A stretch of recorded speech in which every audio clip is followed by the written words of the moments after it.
Good afternoon, everyone, or good evening. I'm not sure when you're listening to this. If you're live today, which I hope you are, thank you for joining. I am Mark Entrekin, President and owner of Reality Focus Dynamics here on our 68th podcast.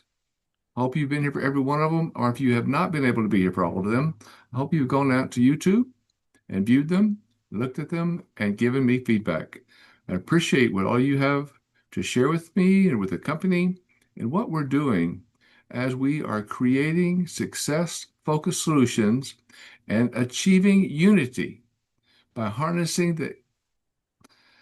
the true power of what encouraging, inspiring, and including others can do as we take action to end, and I do mean end, disconnection, sometimes called division, sometimes called hate. We have to change those words, change our attitudes, because we want to end frustration or anger.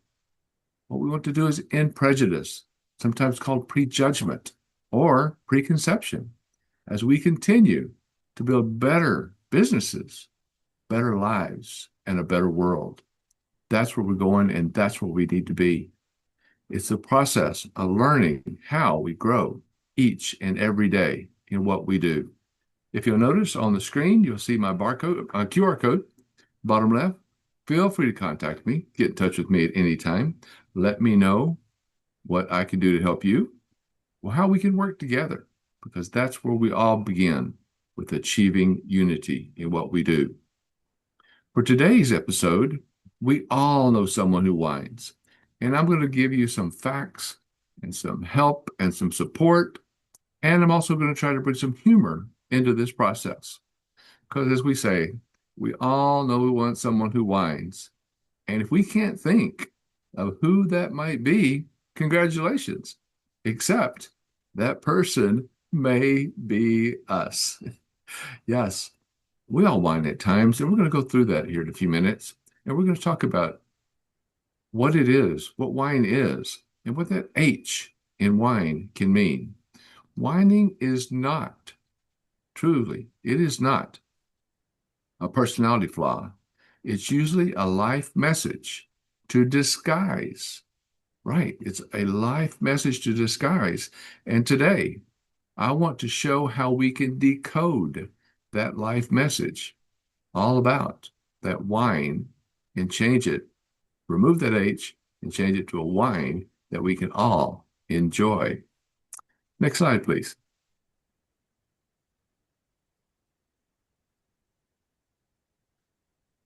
For many of you, I am a DT, I'm a distinguished Toastmaster. And what that means is we have club meetings and we have chance for us to all get together and speak and work together. And some people know about Toastmasters and some people do not. If you're not a member of Toastmasters, please go out to toastmasters.org. Check it out. There is a club near you.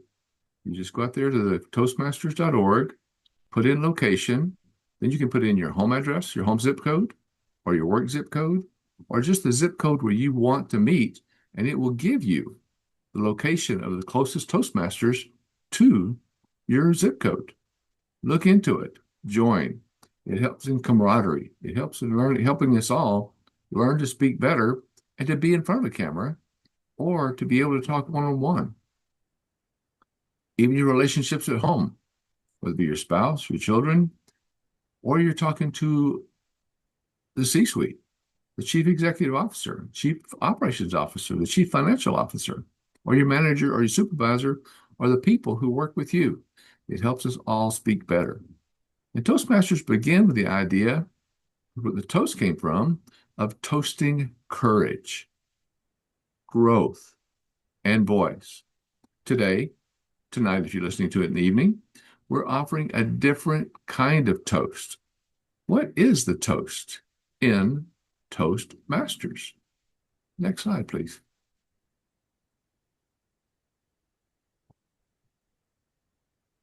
What we're going to do today is we're going to get the H out of wine. As we know, wine is spelled W-H-I-N-E.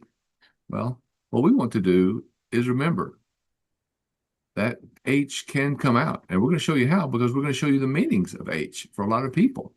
But remember, it's to whine, W-I-N-E, and not to whine, W-H-I-N-E. It's here to have fun. And that's what we want to do. And all the things that we do is have fun, being together, sharing together, and see what we can do together. But let's go look at a couple of facts about toast. Next slide, please. On the funny side, either give me more wine or leave me alone. That's just a funny quote that just to think about is we want wine that helps us, something that we can enjoy. That's where wine should be. But looking at the triple F, few fun facts. Did you know that the Greeks supposedly invented the toast? The toast where we clink two glasses together? Poisoning at the time was the most popular way of getting rid of people in those days, and toasting, getting rid of people in those days, and toasting became a way to assure that your drink was not poisoned. You might say, well, how is that? Well, it was believed that if we toast our glasses, some of your drink, some of their drink would spill over into the other glass. And in this way, if your wine was poisoned, so was everyone else's.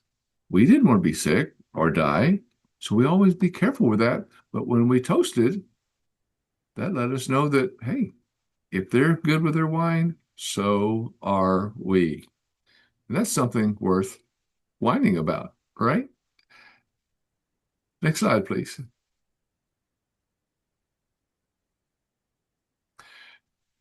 On the funny side, exercise, as we know, makes us look better in a swimsuit, but so does wine. Choose wisely. And that's one of the things that we talk about is wine can be good for you, especially red wine. A little bit better than the white wine, but they're still better for us.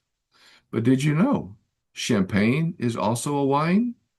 Champagne is made of Chardonnay, Pinot Noir, and Pinot Meunier, most commonly. That's how they make champagne, is with those three white wines.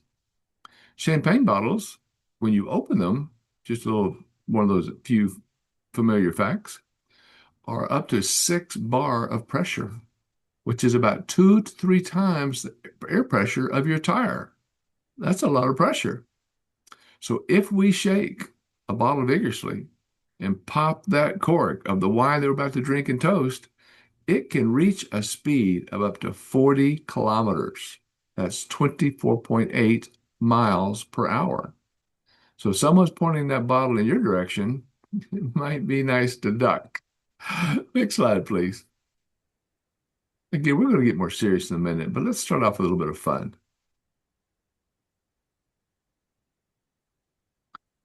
Although Rome was known for their incredible architecture, their culture, their politics, and philosophy, they had huge pollution issues back in the day. We don't think about it today with all the great water that we can drink and all the purification that it goes through. But back then, poor sanitation led to illness. So the Romans used to add wine to their water to purify the water. Pretty good thinking.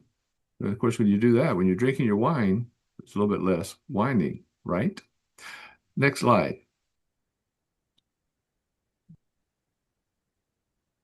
On the healthy side, to get the same amount of antioxidants that we find in wine, the wine that we drink, that we enjoy, we would need to drink 20 glasses of apple juice or 7 glasses of orange juice to get that same amount of antioxidants. So, would you like a glass for that wine?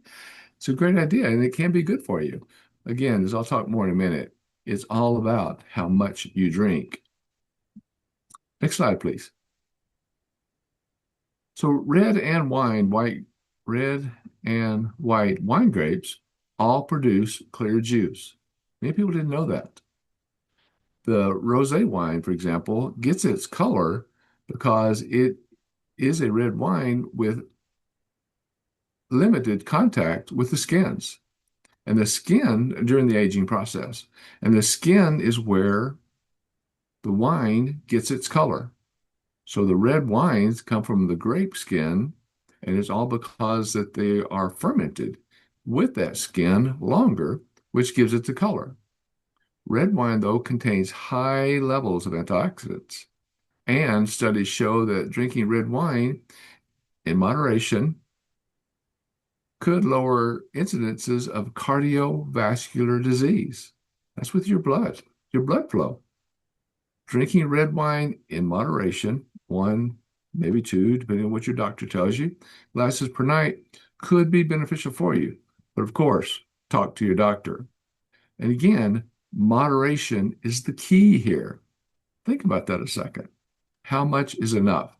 I like to have one glass, maybe two glasses, but just enough wine to feel good and to enjoy the flavor of white wine. What wine is, sometimes it's a little bit drier, sometimes it's a little bit sweeter, but to enjoy that flavor, but don't drink too much. Next slide, please.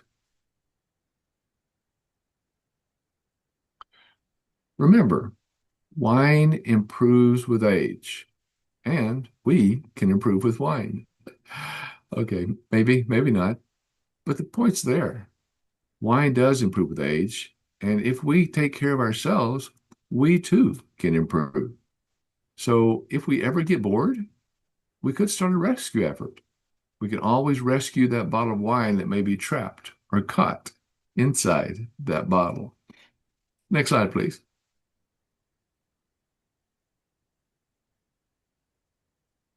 So I hope we all get to wine together soon. But today, starting with this next slide in just a second, we are offering a different kind of toast. Because remember, we started talking about this when we started talking about Toastmasters and speaking better and being stronger and more confident. But this, starting now, is a toast to unity, to enjoy our wine. Get the H out of wine, drink the wine for enjoyment, but let's see where that H comes from. When we take that H out of wine, what does that mean? Next slide. From toast to wine, as we know, wine represents celebration. It celebrates growth and renewal. But when life drains us of the problems and the issues and the concerns and things that we have, wine, W-I-N-E, can quietly turn into wine, W-H-I-N-E. So the big idea here, what we're talking about, when we take the H out of wine, we don't just change a word, we change what you're actually dealing with.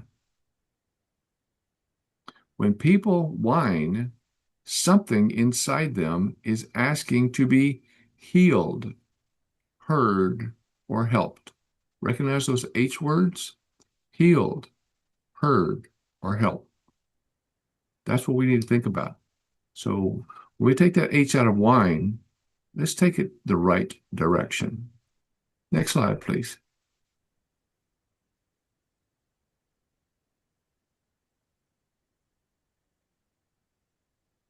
When we take the H out of wine, when we go from W-H-I-N-E to W-I-N-E, removing the H doesn't change the word. It reveals the cause. So when we take that H out of wine, we're not just changing the word. What we're doing is actually revealing the cause of the wine that we started with. Whining does not mean something's wrong. It means something important is trying to get your attention.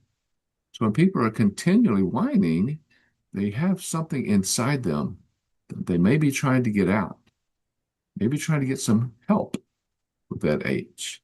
That's one of the things that we have to think about. When we take the H out of wine, when we address the H, then our unity can replace frustration.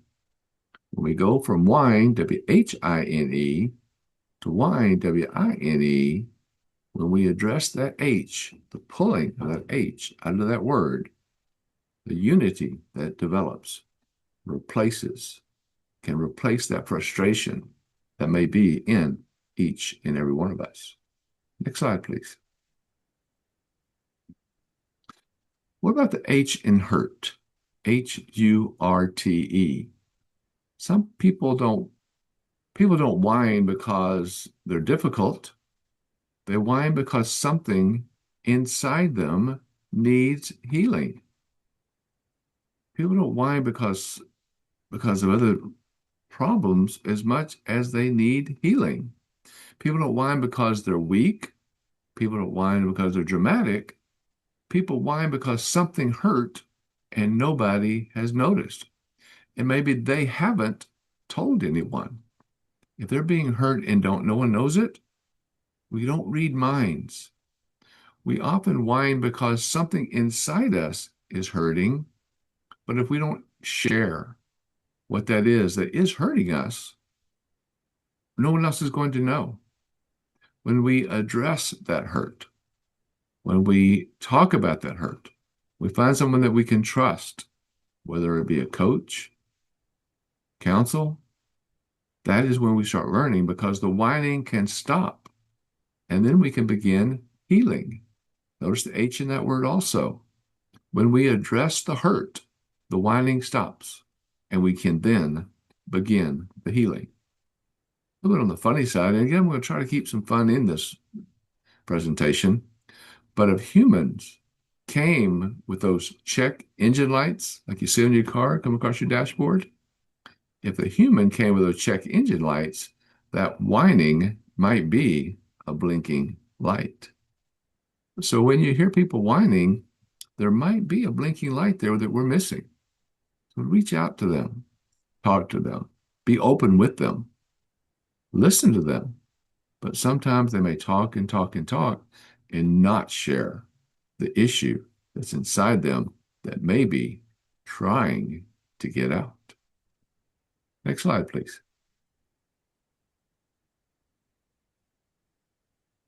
Helplessness. Whining often means I don't yet see my power. Sometimes that whining often means I don't know what to do. And I don't know how to say that. I don't know how to say that I don't know what to do without feeling hurt, insecure, maybe a chance of weakness. But that's what we need to turn to. Because too many times when we hear whining, the whining is often the voice of someone who does not yet see their own power, to see how good they truly are inside, but feel possibly weak, a little bit inept. What we want to work on is helping them understand that they do have the power. The whining is not helping them. But a little bit on the funny side, whining is basically Google for people who have forgotten their password. We talked about sometimes they don't know their own power. So sometimes when you're searching on Google, it's the people who forgot their password to search for how good they are, to look at the value within themselves. That's where we need to focus. We don't want that H. We get that H out of whine to become a helpless situation or for someone to feel helplessness, but instead to take that whine for strength, for happiness, and for joy. Next slide, please. Sometimes that H, when we pull it out of that word whine, can be history. Yes, our history, what we've learned. Our past experiences taught us what to expect, even when life has already changed. Our past experiences may have taught us what to expect. We'll go into habits in just a second, but we learn things and we repeat them even though things have changed and they're not as they were before.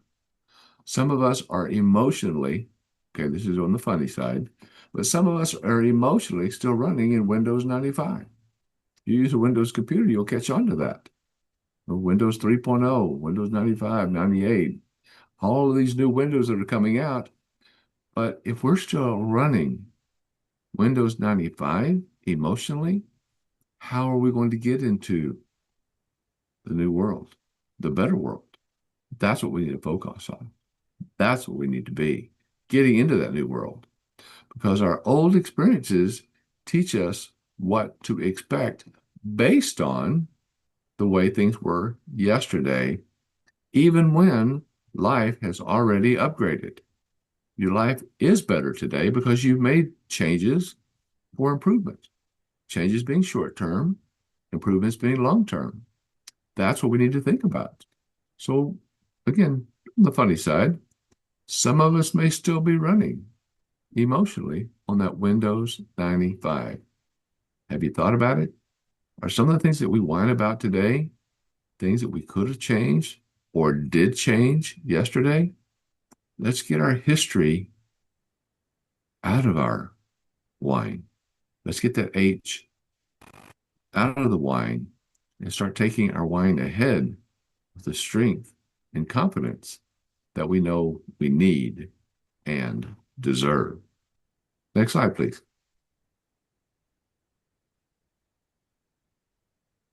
What about hunger? Now, not hunger for food, hunger for appreciation, hunger for clarity, hunger for belonging and respect. Hunger can be that appreciation that we haven't felt. That hunger could be a clarity that we don't know. That H in our whine can be removed because we can talk to people that we can belong with. As I mentioned earlier, join a Toastmasters. And I know every Toastmasters club is not perfect. I've been in a few that were almost, but I know there's one or two when I was a district director that weren't quite perfect. But come in, join, take it to the next level, build, belong, be in a belonging, appreciate others. That's what we need to be. And if we don't understand, ask questions, look for clarity. That's where it need to be. So again, on the funny side, some people may not be high maintenance. They may be just low appreciation. Some people aren't high maintenance. They're just low appreciation. They're hungry for belonging. They're hungry for appreciation. They're hungry for that clarity. Excuse me. That's what we have to think about. So let's get that H out of whine. Let's think about it. Let's get out of the high maintenance and that low appreciation and get into where we want to be, where we need to be today and tomorrow. Next slide, please. What about hearing? People can feel ignored even when you've listened. People can feel ignored even when you have listened. They may feel they're of little value because sometimes we whine when we feel invisible, when we don't feel heard, when what we're saying is not caught on. And maybe we are not saying it right in that whine. What we want to do is to be able to communicate better. And that's what we do in Toastmasters. We learn to communicate better. That's what we learn to do and how we build upon that. We want to learn how to communicate, how to collaborate, how to ask those questions. Some of you have seen my office, and I have little signs up here that have a question mark on it and a smiley face on it. And I ask, always smile first as you respond with a positive question. Right? That's on my wall because I always want to ask the questions. Sometimes you have to listen a long time. Sometimes people have a lot to say, and a lot of times they have a lot to whine about. But us helping them by that hearing, by that listening, we can help them so much. That's what we need to think about. We whine when we need to, when we feel invisible, when we don't feel like we're being noticed. So sometimes whining is what happens when your soul Your heart, your mind, and your soul start sending follow-up emails. What does that mean? Whining is what happens when your soul starts sending follow-up emails. You start whining, you've got something in your soul that's sending you emails that says, I need to be heard. Find someone, find a coach, find counsel, psychologist, psychiatrist, someone to talk to, someone to believe in, someone that will listen to what you have to say. They may not want to listen to the whining, but they will listen to what you do, what you see, how you act, how you react. Find someone that believes in you as you believe in yourself. Next slide, please. Here's a big one. Habit. The H of habit. Habits can create a comfort level for us, something that we do so often that we've created a habit. It may not be a good habit. It may be a habit that irritates others. Why do we continue?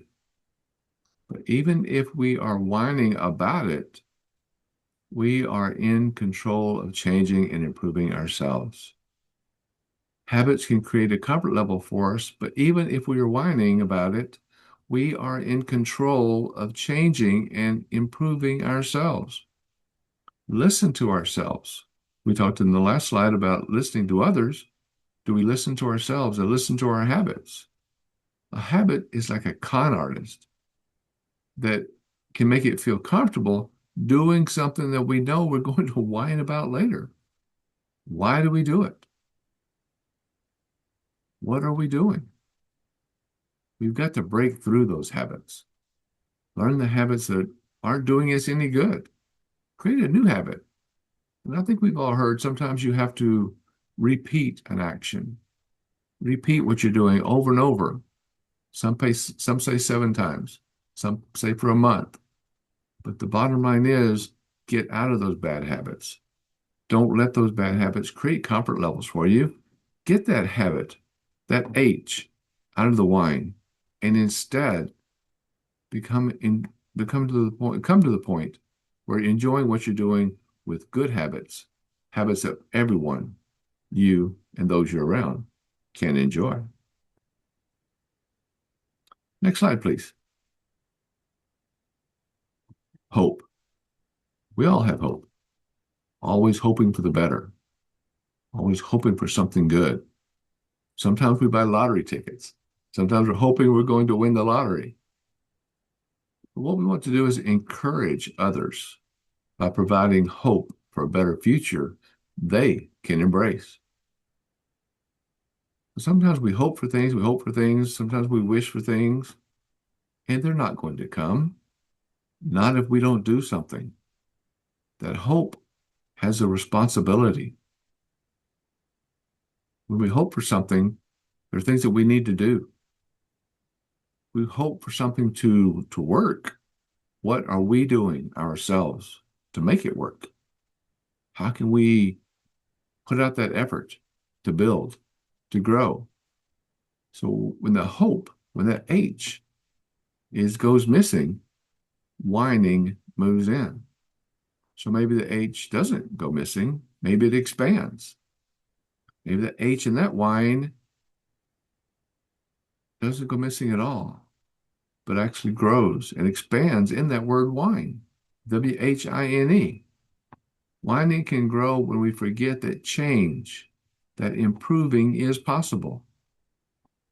And it is possible. We can all grow with it. We can all build with it. We can all have hope. And we put that hope into action. Too many times, though, that whining is hope just holding up a cardboard sign. And cardboard signs are good. We see them on the road all the time, people rebelling against something. They bring out a point, they bring out an idea, and we need to think about it. We need to look at it. But that's what whining is. It's just having that cardboard sign, not doing anything, not accomplishing anything. You need to take more than that cardboard whine. I'm sorry, that cardboard sign. Get rid of that whine and let's get something done. It's good to notify people. As I mentioned, it's good to listen. It's good to share, good to communicate, good to collaborate, but we need more than a sign. We want to put that hope into action by doing what we need to do to get that H out of the wine and put the happiness and the joy of enjoying that glass of wine back into motion. Next slide, please. How can we support someone who whines? Some people are going to say, well, I'm not going to. I'm not going to be around anybody that whines. But back to the point, we all whine at times. I know I do. And I hate it. I talk to people all the time about don't hate things. I know I hate people who whine. And I'm sure some of you do too. I'm sure some people just whine too much. And sometimes I'm sure I do also. But we need to support each other and support those that are whining because they may have something to whine about. They don't know how to correct. They don't know how to build. They don't know how to grow, and they don't have that confidence they need. But when you're talking to someone who is whining, there's 4 different ideas that you can use.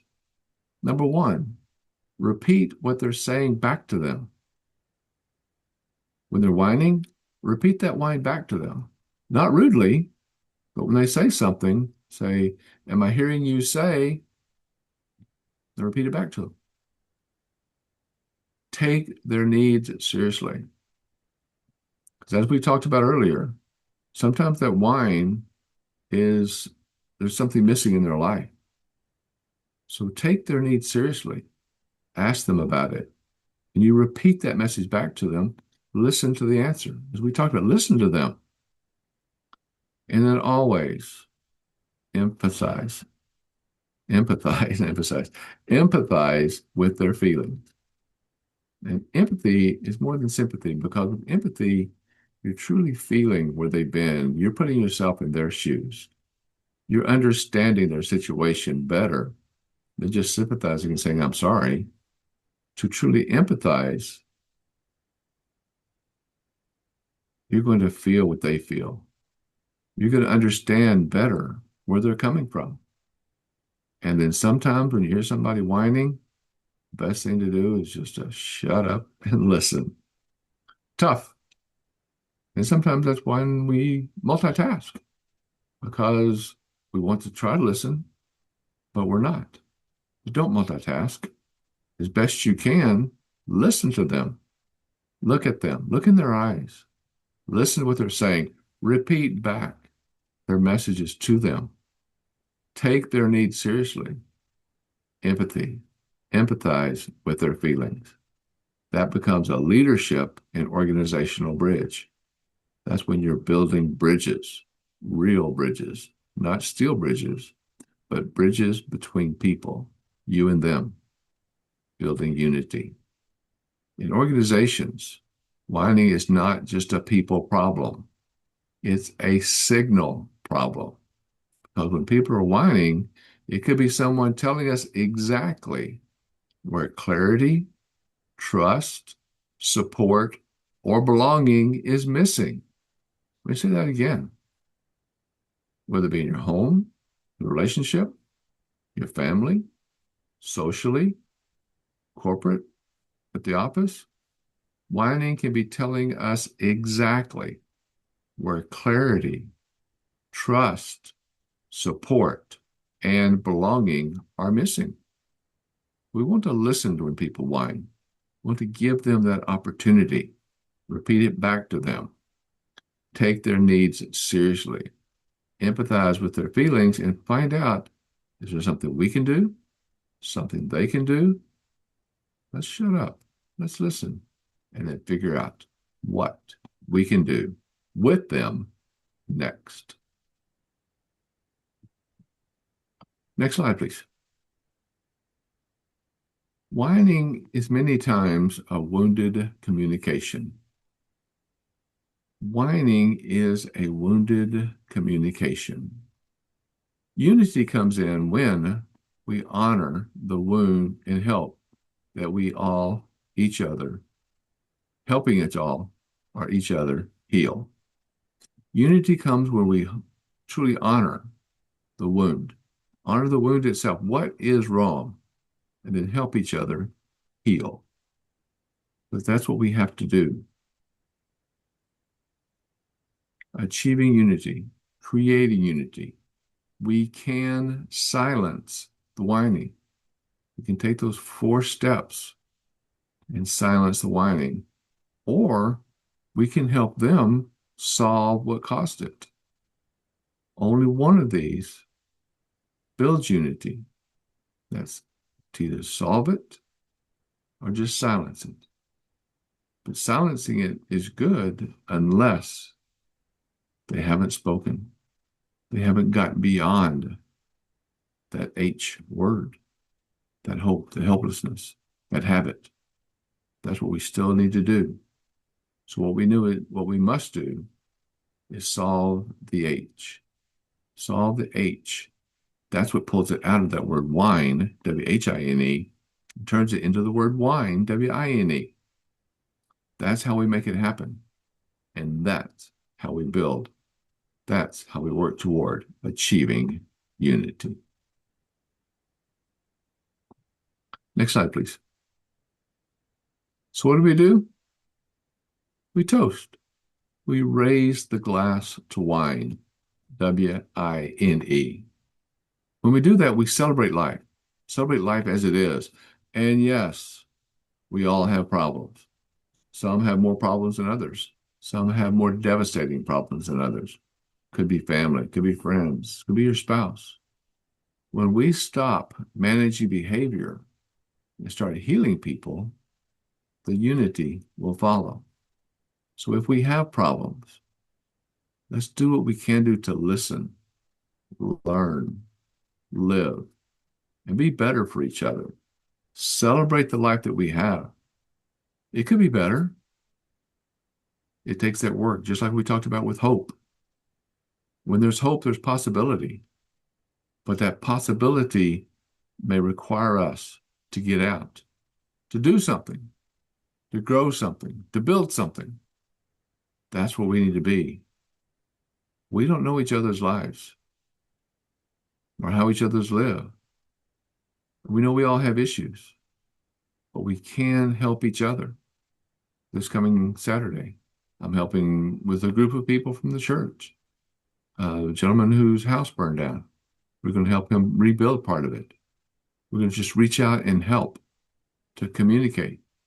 We're going to celebrate that life is what we make it. So we're going to make it awesome together, achieving unity. So let's do it. Let's celebrate life as it is each and every day. Next slide, please. So as we talked about, achieving unity begins when we take that H out of wine and turn it into wine, W-I-N-E. When we stop trying to shut down whining and start listening to the H behind it, we stop managing behavior and we start helping people. So again, when we stop trying to shut down the whining and start listening to the H behind it, we can stop managing behavior and start healing people. And when we heal people, unity follows. And I have a lot of things that we talk about unity. And in the presentations coming forward, we'll talk about unity and anger. Anger is nothing but an action is not gaining effective results. We don't want to get angry. What we want to do is be calm, because calm helps us cancel anger and lead motivation.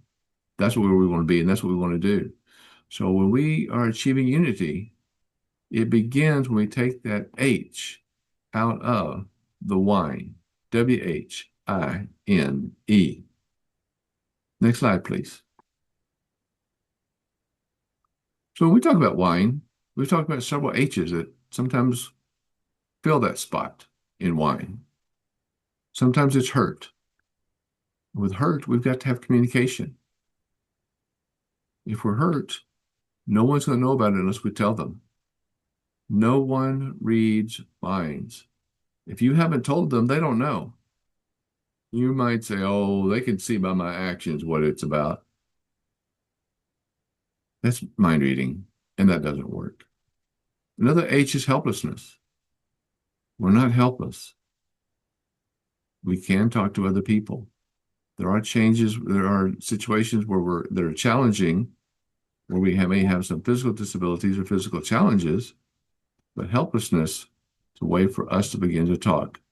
And we go and go to the extreme that there are some people who can't talk.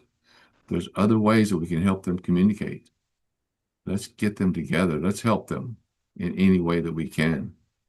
Then there's history. We talked about this as far as what our history has brought us. Our history and habits go together. Because too many times our history is our culture.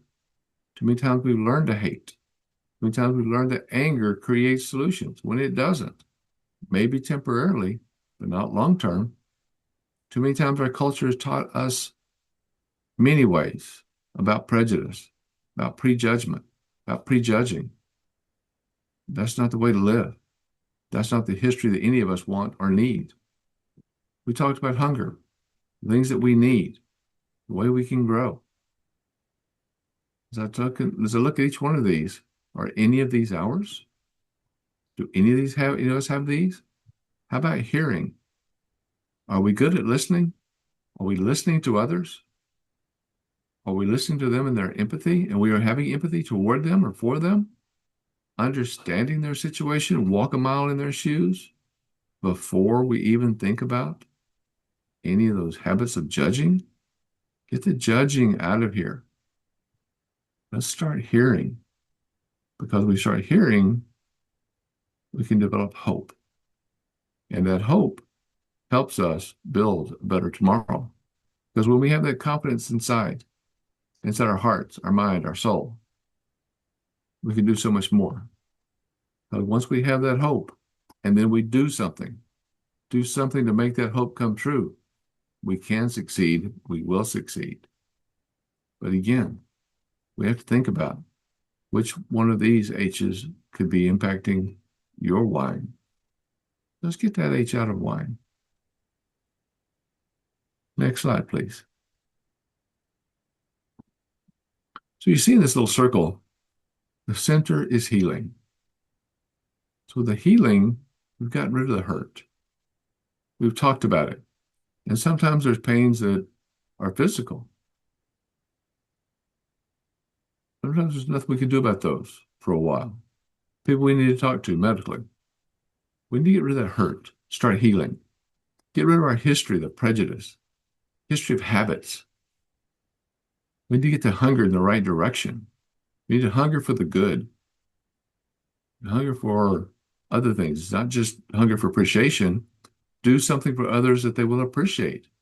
Not everyone will, but that's where you get that whine out of here, that H out of here, and start finding, maybe real evaluating friendships. Hope. Always have hope, but do something to put your hope into action. Put it into action. Talk is cheap. Put your hope, your words, into something that you can build, something you can grow. Put it into action. Don't just talk. Hunger, we've talked about that. Oh, it's on the screen twice. Sorry about that. Helplessness. Don't feel helpless. When there's things that you can do them. Reach out. Talk to a counselor. Talk to a coach. Let us help you. Let us talk about these issues. You need someone to listen to. That's the best person to talk with, is someone who is trained, someone who knows how to listen, knows how to bring those ideas back so we can turn that hope into healing. Next slide, please. So since we're healing, let's offer a toast to whine. And as we close, I want you to know that growth, healing, and unity do not have to be journeys that you walk alone. They do not have to be journeys you walk alone. If something you heard today, maybe it stirred a question, touched a challenge, or opened a new possibility in your heart, I invite you to reach out. My QR code there on the left take you to my website. The bottom right, you'll see my phone number, 303-362-8733. It's easy to remember, 303 Focused. Let's get focused on getting that H out of wine and putting it where it needs to be. Email me, mark@markentrican.com. Love to hear from you. Emails are great. I check it every day. So again, my QR code, phone number, email, they're all right here on the screen. And I would be honored to continue this conversation with you and support your next step. Help walk alongside you through coaching, leadership development, and personal growth. Because achieving unity is not just something we talk about, it is something we live. One conversation, one life, and one reality at a time. So remember, get the H out of wine. Or if you're going to have the H in there, make sure it's hearing. Make sure it's that listening to others. Let's build. Let's grow. Let's do everything we can and smile. Think better communication, better collaboration, stronger teams, less frustrations, and clearer understanding. I hope to hear from you soon. Thank you all. Cheers.